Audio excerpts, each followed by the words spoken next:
कौमी कॉन्फ्रेंस का आज दूसरा दिन है। पहले दिन तो कामयाबी से मुकम्मल हो गई, कुछ ना कुछ करके 4 मरतबा जगह तब्दील करनी पड़ी अपोजिशन को। वहाँ बड़ी जानदार तकारीर हुई है, मीडिया के लोगों ने बड़ी ज़बरदस्त बातचीत की, जो अपोजिशन के लोग हैं उन्होंने बड़ी ज़बरदस्त बातचीत की। और जो लोग भी पाकिस्तान में आइन की सरबुलंदी चाहते हैं और पाकिस्तान के अंदर जिस किस्म का इस वक्त जबर का, फस्तायत का और जुल्म का एक माहौल बना हुआ है, जो लोग पाकिस्तान में इस वक्त जमहूरियत चाहते हैं उन्होंने अपना पूरा जोर लगाया है और अपना अपना नुक्ता नज़र सामने रखा है। डायलॉग से रास्ते खुलते हैं, डायलॉग चलता रहना चाहिए। जब आप डायलॉग को रोक देते हैं तो उसके बाद खराबी शुरू हो जाती है और वो खराबी किसी भी नहज तक जा सकती है। लिहाजा हर मुआशरे के अंदर डायलॉग को वेलकम करना चाहिए। लेकिन यहाँ पे हुकूमत ने इसको ज़बरदस्ती रोकने की कोशिश की और ये काम उल्टा हो गया।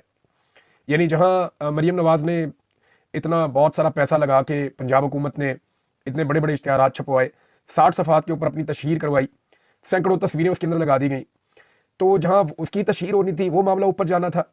जहाँ शहबाज शरीफ साहब जो हैं वो अज़रबैजान गए और उन्होंने दावा किया कि वहाँ से भी वो कोई $2 अरब की इन्वेस्टमेंट लेकर आ रहे हैं, मजीद $2 अरब का सरमाया या सरमायाकारी शहबाज शरीफ साहब ने अब दावा कर दिया कि वो अज़रबैजान से भी लेकर आ रहे हैं। तो बजाय ये खबरें फ्रंट पे आती या सबसे ज़्यादा तवज्जो हासिल करती हैं सोशल मीडिया पे, उल्टा उसका ये असर हुआ कि सोशल मीडिया के ऊपर कौमी कॉन्फ्रेंस ने सारी तवज्जो अपनी तरफ खींच ली। और वो तवज्जो खींचने की जो बड़ी वजह बनी वो हुकूमत की जानिब से और इदारों की जानिब से जो रुकावटें पैदा की गई, उन रुकावटों की वजह से ज़्यादा ये कॉन्फ्रेंस हाईलाइट हुई है। इसको अगर रूटीन के अंदर होने देते तो इतना रोला ही ना पड़ता। लेकिन जिस तरह एक जगह से पहले कैंसिल, दूसरी, फिर तीसरी, फिर चौथी जगह, और फिर जिस किस्म की फस्तायत और हथकंडे इस्तेमाल किए गए, तो उससे फिर माहौल पूरा का पूरा बदल गया। और जो इतनी तशहीरी मुहिम चलाई उसका भी कोई फायदा ना हुआ। शहबाज शरीफ साहब का दौरा भी ज़ाया गया और सबकी तवज्जो कौमी कॉन्फ्रेंस की जानिब थी। अब जो पहले दिन की प्रेस रिलीज आई है कल के दिन में, वो मैं आपको पढ़ के पहले सुना देता हूँ ताकि आपको आइडिया हो जाए कि आज क्या होने जा रहा है। और आज ये देखें, अभी डिपेंड करता है क्योंकि दिन का आगाज़ है। हो सकता है कि आज कुछ ऐसा किया जाए जो इससे पहले नहीं किया गया था। असूलन तो ये होना चाहिए कि जो लोग बात करना चाहते हैं उन्हें बात करने दी जाए। बलोच बात करेंगे, पश्तून बात करेंगे, सिंधी बात करेंगे, पंजाबी बात करेंगे तो पाकिस्तान बोलेगा ना। तो पाकिस्तान के हर मकतबा फ़िक्र से, हर इलाके से, हर ज़बान बोलने वाले को बोलने का हक मिलना चाहिए। और पाकिस्तान किसी नतीजे पर तभी पहुंचेगा जब सब लोग बैठकर बातचीत करेंगे। एक तो पाकिस्तान में थिंक टैंक की कोई नहीं है, यानी प्रॉपर थिंक टैंक पाकिस्तान में कोई नहीं, आप यहां से अंदाजा कर लें। बल्कि होना तो ये चाहिए कि पाकिस्तान में अब तलबा को इस तरफ तवज्जो देनी चाहिए। मुख्तलिफ शोबों के अंदर जिन लोगों ने PhDs की है उन्हें तवज्जो देनी चाहिए कि आहिस्ता आहिस्ता मुख्तलिफ साइंटिफिक बुनियादों के ऊपर थिंक टैंक्स बनाना शुरू करें, रिसर्च सेंटर्स बनना शुरू हो, ताकि पाकिस्तान आगे बढ़े और दुनिया के बाकी मुल्कों की तरह हम अपने मसाइल का खुद एनालिसिस करना सीखें। पहले प्रेस रिलीज आप देख लें।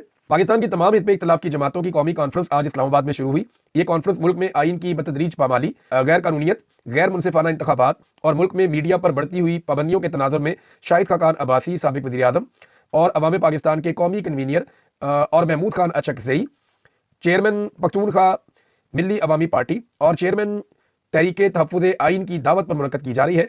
आज कॉन्फ्रेंस का पहला दिन था जिसमें लोगों ने भरपूर शिरकत की। कॉन्फ्रेंस का इनेकाद एक मुश्किल मरहला था। 3 मुख्तलिफ जगहों पर कॉन्फ्रेंस मुनक़्क़द करने की कोशिश की गई, लेकिन इंतजामिया की मुदाखलत और दबाव की वजह से बुकिंग कैंसिल की गई। इब्तदाई तकारीर में शाहिद खाकान अब्बासी, महमूद खान अचकज़ई ने शुरका को खुशामदीद कहा, ये वो सारी चीज़ें। उसके बाद फिर जो शहरियों के लिए मुल्क में आइन पर बात करना भी इस वक्त मुश्किल कर दिया गया है और आइन की पामाली और इंतखाबात की चोरी सियासी अदम इस्तेहकाम पैदा करती है। सियासी इंतशार में ना माशी तरक्की हो सकती है, ना सरमायाकारी हो सकती है। इस बात की अशद ज़रूरत है कि बलूचिस्तान, खैबर पख्तूनख्वा और सिंध के मसाइल को हकीकी अंदाज में समझने की कोशिश करें और इन सूबों के मसाइल का तदारुक करें। अच्छा, 3 सेशन हुए जनाब, ये भी बताया गया इसके अंदर। पहले सेशन में मीडिया और सहाफ़ी बरादरी से मुकर्रीन ने खिताब किया और पीका कानून की शदीद मजम्मत की और साथ ही मीडिया के अंदर भी अखलाकियात की तरवीज की बात की है। दूसरा सेशन जो है वो अहम दानिशवरों की पैनल डिस्कशन थी जिसके मुंतज़िम डॉक्टर तारक बनोरी थे। इस पैनल में अहम नुकात सामने आए हैं और आइन की बालादस्ती के हवाले से कहा गया कि दस्तूर के 2 हिस्से हैं, एक वो जिसमें लोगों के हकूक़ की बात की गई है और दूसरे हिस्से में हुकूमत साजी और इदारों की तंजीम और इनके हदूद तय की गई हैं। लेकिन आइन की बालादस्ती की बात इक़्तिदार के हुसूल की हद तक तो की जाती है, लेकिन लोगों के हकूक़ के हवाले से आइन की बालादस्ती की बात नहीं की जाती। फिर जनरल लोधी साहब ने वहाँ पर कहा कि पाकिस्तान में आइन और कानून की गाड़ी पटरी से उतर चुकी है और इसे सिर्फ इदारों की सवाबदीद पर छोड़ दिया गया तो ये कभी वापस पटरी पर नहीं चढ़ सकेगी। लेकिन इसके लिए तमाम कौमी सियासी लीडरशिप को मिलकर काम करना होगा, वरना हम एक खतरनाक सूरत की तरफ बढ़ रहे हैं। बात बहुत ठीक की उन्होंने। देखे, इदारों की ये कैपेसिटी नहीं होती क्योंकि इदारों में मुलाजमीन होते हैं और मुलाजमीन कभी भी कोई चीज़ पटरी से उतर जाए उसको वापस पटरी पे नहीं ला सकते। इसके लिए रिफॉर्म्स करनी पड़ती है और इसके लिए लीडरशिप को सामने आना पड़ता है। अब पाकिस्तान के अंदर जो सियासी लीडरशिप है वो इस वक्त ऐसी दस्तों गिरबां है एक दूसरे के साथ कि क्या वो ये रोल प्ले कर सकेगी इस वक्त। देखिए, आपको सुनने में बहुत अजीब लग रहा होगा, मैं नवाज शरीफ की बहुत तनकीद करता हूँ, उनके ऊपर शदीद नाकिद हूँ मैं नवाज शरीफ का और उनके ख़ानदान का और उनकी ख़ानदानी सियासत का बड़ा मैं नाकिद हूँ। लेकिन मैं सीरियसली आपको ये बता रहा हूँ कि अगर पाकिस्तान को इस वक्त इस जंजाल से निकलना है तो फिर सबको बिठाना पड़ेगा। सबको बैठकर पाकिस्तान के इदारों को उनकी आईनी हुदूद में वापस धकेलना पड़ेगा और पाकिस्तान को आइन की पटरी पे वापस चढ़ाना पड़ेगा। और अगर ये अभी ना किया गया तो फिर ये अवाम अपने हाथ में चीजें ले लेगी, और जब फिर अवाम अपने हाथ में चीजें लेगी तो फिर कैदी जाने और अवाम जाने, फिर तो किसी को कुछ बचेगा नहीं किसी के हाथ में। लिहाजा इस वक्त जो सियासी क़यादत दस्तयाब है वो इस बात को समझे कि मामले को उस नहज तक ना लेकर जाए कि कल उनसे ये मामला संभाला ही ना जाए। अब जनाब महमूद खान अचकज़ई के कुछ स्टेटमेंट जो है वो बड़े इंपॉर्टेंट है, वो मैं आपके साथ शेयर करना चाहता हूँ। एक तो उन्होंने जनरल डिगॉल, एक फ्रांसीसी जनरल था, ये इसका बड़ा रोल है यूरोपीय यूनियन के क़याम में भी, तो ये जो जर्नैल था इसके खिलाफ तलबा ने एक तहरीक चला दी थी और उस तहरीक के खिलाफ इसने अपनी फौज को, फ्रांसीसी फौज को हुक्म दिया था कि तलबा पर गोली चला दी जाए, लेकिन फौज ने हथियार फेंक दिए थे और ये कह दिया था कि हम अपने बच्चों पे गोली नहीं चला सकते। तो महमूद खान अचकज़ई साहब ने कहा जी हमें अपने सिपाहियों में वो वाला जज्बा चाहिए। एक तो उनका ये स्टेटमेंट था। दूसरा, अचकज़ई साहब ने फरमाया कि जासूसी के इदारे मुल्क की आंख और कान की तरह होते हैं। हमारे यहाँ जासूसी के इदारे खुद लोगों को करप्ट बनाकर उनकी फाइलें बनाते हैं। जो नुस्खा आज हमारे जासूसी इदारे इस्तेमाल कर रहे हैं वो निज़ाम रूस इस्तेमाल कर चुका है और वो बुरी तरह नाकाम हुआ। इसके बाद एक और उन्होंने बात की, आइन कहता है जो आइन को नहीं मानते उनके खिलाफ खड़ा होना, बगावत करना हर पाकिस्तानी का फर्ज है। हम मुल्क के बागी नहीं है, इन कुव्वतों के बागी हैं जो मुल्क को अपनी मर्जी, करप्शन, मार धाड़ और खरीदो फरोख्त से चलाते हैं। उन्होंने कहा कि दफा 144 की खिलाफ वर्जी पर आप लोगों को गोलियां मारें, वजीर आजमों को फांसी चढ़ाएं या जेल की हवा खिलाएं, जो आइन से खेलते हैं उनकी कोई सजा नहीं, ये रवायत कबूल नहीं है। ज्यादा मजबूर किया गया तो असेंबली को नहीं चलने देंगे, महमूद खान अचकज़ई साहब ने यह भी कहा। अब नाज़रीन, आज के दिन में यहाँ क्या होता है कौमी कॉन्फ्रेंस में, ये मैं आपको नेक्स्ट वीलॉग में रिपोर्ट कर दूंगा। लेकिन एक और डेवलपमेंट आज के दिन में हो रही है और वो डेवलपमेंट रिपोर्ट हुई है। मैं डॉन से आपको ये रिपोर्ट बता देता हूँ पढ़ के। वफाकी हुकूमत ने वफाकी काबीना में तोसी का फैसला कर दिया है। पहले जो झंडे गाड़ रहे हैं वजीर इस वक्त मौजूद हैं हुकूमत में, ऐसे ही मजीद वजीर अभी हुकूमत के अंदर फिर शामिल किए जाएंगे।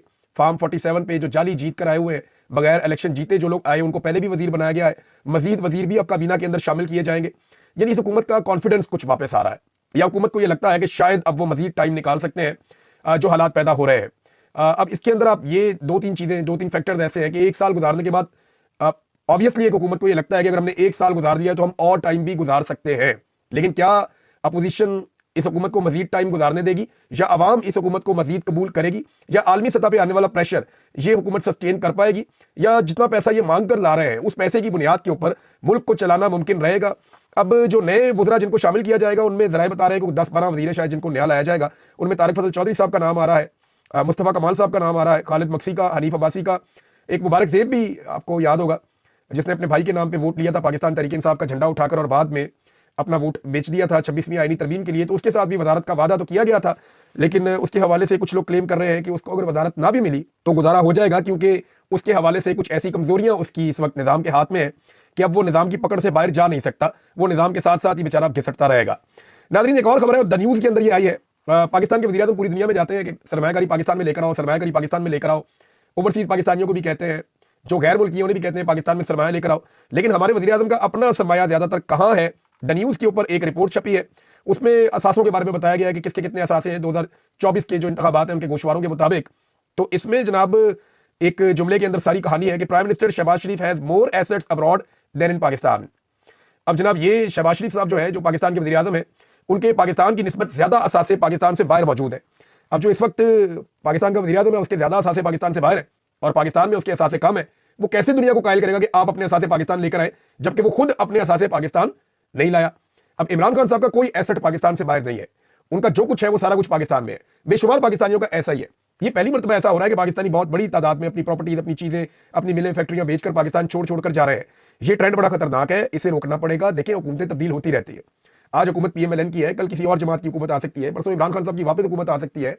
ये चीजें तब्दील हो जाती हैं।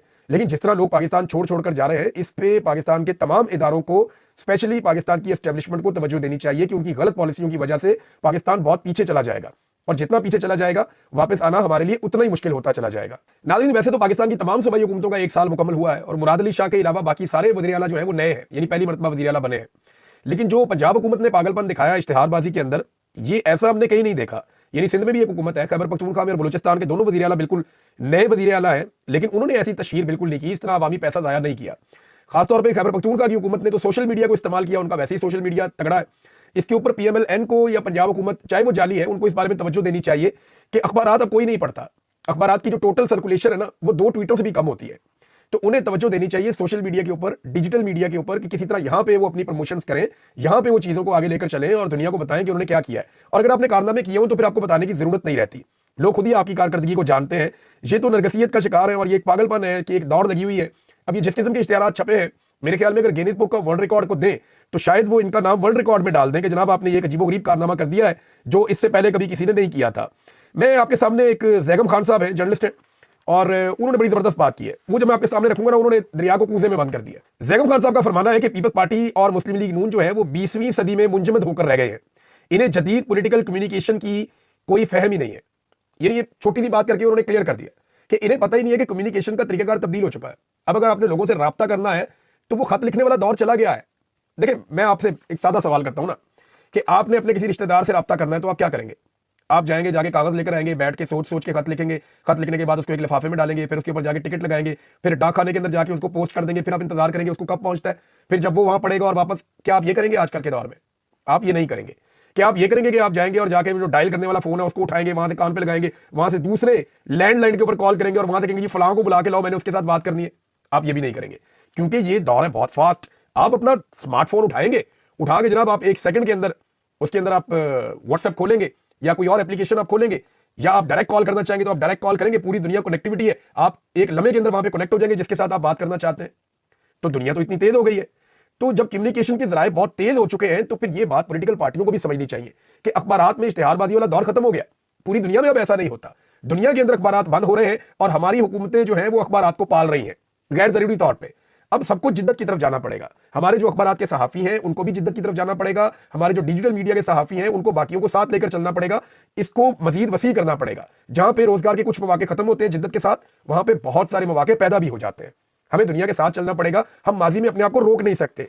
तो जैगम खान साहब ने जो है वो इसकी जानिब निशानदेही की है। अगर किसी को समझ आ जाए तो यही बात है समझने वाली, वरना ये पीछे रह जाएंगे और अगले इलेक्शन में भी इनकी तैयारी नहीं होगी। नाज़रीन, फैसल चौधरी साहब ने एक दावा किया है और उन्होंने कहा कि इमरान खान को 3 मरतबा डील ऑफर हो चुकी है जब से वो जेल में मौजूद है, लेकिन इमरान खान ने 2 टोक जवाब दिया है कि मेरा जीना मरना पाकिस्तान में है, मैं किसी सूरत डील नहीं करूंगा। ये बार बार ये चीज रिपोर्ट हो चुकी है और इमरान खान साहब अपने मुंह से भी कह चुके हैं। जो जर्नलिस्ट आते हैं वो भी ये रिपोर्ट करते हैं कि इमरान खान साहब किसी डील के मूड में नजर नहीं आते। अब देखिए, इमरान खान साहब डील कर नहीं रहे, एस्टेब्लिशमेंट की मर्जी की डील हो नहीं रही, सियासतदान इमरान खान साहब से डरे हुए हैं, तो मामला एक ऐसी अजीबोगरीब जगह जाकर फंस गया है जहां से किसी को समझ नहीं आ रही कि निकलना कैसे है। और जितना वक्त इमरान खान साहब जेल में गुजारते चले जा रहे हैं उनका सियासी कद बढ़ता चला जा रहा है, जबकि दूसरी जानिब जो एस्टेब्लिशमेंट के वफादार हैं फैसल वाडा साहब, ये एस्टेब्लिशमेंट के बहुत करीब समझे जाते हैं, आप सब इस बात को जानते ही हैं। तो फैसल वाडा साहब ने अब एक दावा किया कि जनाब स्ट्रीट पावर खत्म हो गई पाकिस्तान तहरीक इंसाफ की और इनकी मकबूलियत बहुत नीचे आ गई है। लेकिन मुझे ऐसा लगता नहीं अभी, क्योंकि देखिए हमारे पास ग्राउंड रिपोर्ट्स मौजूद होती है। इमरान खान की स्ट्रीट पावर खत्म होने के 2-3 ही तरीके हैं। या तो इमरान खान साहब गैर मकबूल होना शुरू हो जाए, एक तो तरीका ये है। अब एक आदमी जेल में है, वो अचानक से कैसे गैर मकबूल हो सकता है? ये कोई लॉजिकल बात नहीं है। या इमरान खान साहब के जो सियासी मुखालिफिन है वो अचानक से बहुत ज्यादा मकबूल होना शुरू हो जाए, तो उसका भी कोई बंदोबस्त नजर नहीं आ रहा। और इसका आसान जो लिटमस टेस्ट है वो आप ये देख लें कि पाकिस्तान की जो एस्टेब्लिशमेंट है उनकी मकबूलियत नहीं है, लोग उनसे बहुत खाइफ हैं। मैं एक नगमे की मिसाल मैंने आपको पिछले एक वीलॉग में दी थी, मिली नगमा है, बड़ा जबरदस्त नगमा है, लेकिन देखिए उसको वो पजीरा ही नहीं मिली बदकिस्मती से, तो वहां मकबूलियत नहीं है। जबकि हुकूमत जो है वो किसी किस्म का रिलीफ दे नहीं पाई पब्लिक को। जब पब्लिक को रिलीफ भी नहीं दे रहे, आपकी मकबूलियत में इजाफा भी नहीं हो रहा और इमरान खान की मकबूलियत में कमी नहीं हो रही, तो आप कैसे कह सकते हैं कि पाकिस्तान तहरीक इंसाफ से स्ट्रीट पावर छिन गई है? और अगर पाकिस्तान तहरीक इंसाफ से जिस दिन उनके पास स्ट्रीट पावर नहीं रहेगी ना, उस दिन पाकिस्तान तहरीक इंसाफ के ऊपर से पाबंदियां भी खत्म हो जाएंगी और उन्हें कहा जाएगा कि आप लाहौर में जलसा करें, आप मुल्तान में जलसा करें, आप फैसलाबाद में जलसा करें, इस्लामाबाद में जलसा करें, फिर उन्हें फ्री हैंड दिया जाएगा। पाकिस्तान तहरीक इंसाफ के पास बदस्तूर अगर स्ट्रीट पावर मौजूद है, यही एक वजह है कि पाकिस्तान के इदारे और हुकूमतें इस वक्त तक पाकिस्तान तहरीक इंसाफ को कहीं पे भी किसी किस्म की भी पॉलिटिकल एक्टिविटी की इजाजत देने से कासिर है, क्योंकि वो ये समझते हैं कि जिस वक्त ये बाहर निकलेंगे तो ये बहुत बुरी तरह बेनकाब करेंगे पूरे सिस्टम को। नाज़रीन, 2 और चीजें हैं, दोनों बड़ी अफसोसनाक है, मैं आपके सामने रख देता हूं। एक तो हबीब अकरम साहब का प्रोग्राम भी रोक दिया गया है, काशिफ अब्बासी साहब का प्रोग्राम इससे पहले रोका गया, ऑफ एयर कर दिया गया। फिर अब हबीब अकरम साहब का प्रोग्राम भी रोक दिया गया है, वो भी अब अपने प्रोग्राम में शिरकत नहीं कर सकेंगे। उन्होंने एक ट्वीट करते हुए ये बात बताई। ये इंतहाई अफसोसनाक बात है। ये वो मोतदल आवाजें हैं पाकिस्तान के मीडिया की जिनके बारे में सब ये कहते थे कि बड़े मोतदल अंदाज में बात करते हैं, ज्यादा अग्रेसिव नहीं है। देखिए, मैं थोड़ा सा मुंह फट हूं, मेरे बारे में लोग कहते हैं कि ज्यादा अग्रेसिव बात करता है, मेरे बारे में आप गिला और शिकवा कर सकते हैं। यदि मेरे साथ जो ज्यादती हुई उसकी एक बड़ी वजह मैं खुद भी हूं, मैं ये मानता हूं कि जो कुछ मेरे साथ हुआ वो मैं भी उसके लिए एक वजह हूं, मेरी तबीयत इस तरह की है। लेकिन ये तो बड़े अच्छे और नरम खून किस्म के लोग हैं, तो इनके प्रोग्राम्स क्यों बंद किए जा रहे हैं? इसका मतलब ये है कि किसी सूरत भी ये निज़ाम मानने को तैयार नहीं है कि इनके सामने हक गोई की जाए या इनके सामने कोई ऐसी बात की जाए जो इनको पसंद नहीं है। एक और खबर है, इसके लिए मैं शुक्रिया अदा करता हूं अहमद वड़ाइच साहब का, और उन्होंने जो खबर दी है वो मैं आपको पढ़ के सुनाता हूं। खबर तो तकलीफ दे है, लेकिन आप अंदाजा करें कितना बड़ा जिम्मेदार है और उसके साथ क्या किया जा रहा है। ये जनाब मुर्तजा जतोई साहब है, इनको दहशतगर्दी के केस में गिरफ्तार किया गया। जब इन्हें जमानत मिली तो 3500 रुपए छीनने के केस में इनकी गिरफ्तारी डाल दी गई। अब अंदाजा लगाएं कि 3500 रुपया छीनेगा मुर्तजा जतोई, ये इस मुल्क के अंदर हो रहा है और लगातार हो रहा है। फिर जमानत मिली इन्हें तो उसके बाद इनके ऊपर बकरी चोरी का केस डाल दिया गया और 14 दिन का रिमांड दे दिया गया। अब जनाब वो लोग जो बिलावल की तारीफ करते हैं वो बताएं ना, बिलावल हर जगह कहते हैं कि इमरान खान के दौर में मेरे वालिद और मेरी फूफो को गिरफ्तार किया गया, तो ये उनका दौर नहीं है वहां पे सिंध में। ये क्या हो रहा है सिंध में? यानी जो अली वजीर है वो कहां पे गिरफ्तार है? वो भी सिंध में गिरफ्तार है। जब वोट चाहिए था तो उसको सर पे बिठाया हुआ था, अब उसको इंसाफ चाहिए तो इंसाफ उसको देते नहीं है। ये अफसोसनाक सूरत हाल है, सबको अपने गिरबान में झांकना चाहिए। अब तक के लिए इतना ही, अपना ख्याल रखिएगा, अपने इस चैनल का भी। अल्लाह हाफिज़।